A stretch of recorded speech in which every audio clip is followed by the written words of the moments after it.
Nawa na, gilamukas maninay. Kauoy, mga hapak sa lamok oy. Pero seryoso guys, grabe talaga. Dumagsa talaga yung mga lamok sa panahong ito. Dulot kasi ito ng sunod-sunod na pag-ulan ng mga nakaraang linggo. Today's video, samahan niyo ako guys, gagawa tayo ng DIY mosquito trap na hindi gagastos at makikita lang sa ating kusina. First, meron tayo ditong cooking oil or kahit anong brand ng oil. At pangalawa, meron tayong white plain plastic board. Ayan, yan ang ating gagamitin para medyo magaan lang siya. Ang gagawin lang natin guys ay ibuhusan natin yung plastic whiteboard ng kaunting mantika lang, wag lang pasobrahan, yung eksaktong mabasa lang siya.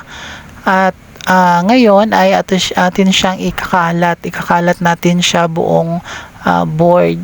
Ayan, para marami talaga tayong mahuhuling mosquito.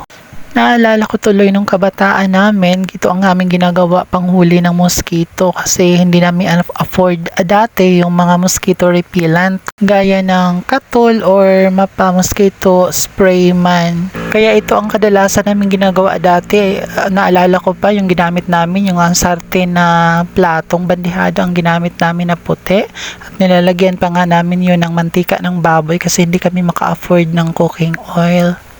Kaya yung perang pambili sana ng Katol ay bibili lang namin ng bigas para may masaing kami, diba? Kaway-kaway naman dyan sa mga nakarelate sa paglago ng siyensya at teknolohiya sa panahon ngayon, no, very high-tech na talaga. Marami na talagang naglabasan sa merkado ng iba't ibang produkto na panghuli ng lamok. Pero palagi nating pakatandaan guys na ang mga insecticides ay mayroong CFCs, which is the chlorofluorocarbons, na kung saan ay makakasira ito sa ating kalikasan. Kaya naman siguro tayo manhid para hindi natin maramdaman ang tindi, ang sakit ng sikat ng araw sa panahon ngayon dulot ng climate change or global warming. Kaya hanggat maaari ay ating iwasan ang paggamit ng mga insecticides, no, para tulong tayo sa ating inang kalikasan. Maliban sa pagtatanim ng mga punong kahoy para maibsa naman ang ating climate change sa panahong ito. Sa mga mangyayaman dyan na kayang bumili ng mga insecticides, pakiusap lang po, hinay-hinay lang.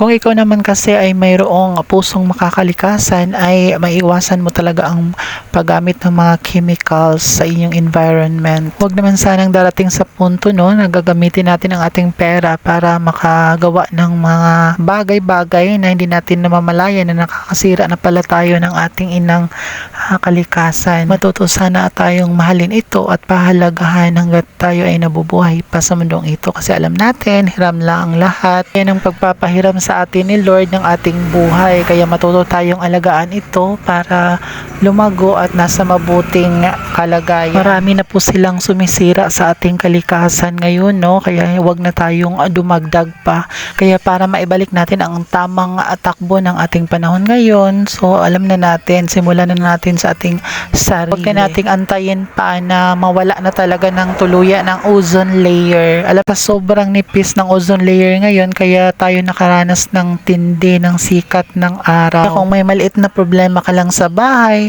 huwag ka nang gagamit ng chemicals pa. I-try nating iwasan para gaganda ang ating mundo ngayon, bukas, at magpakailanman. Cherries! O diba, daming lamok na nahuli.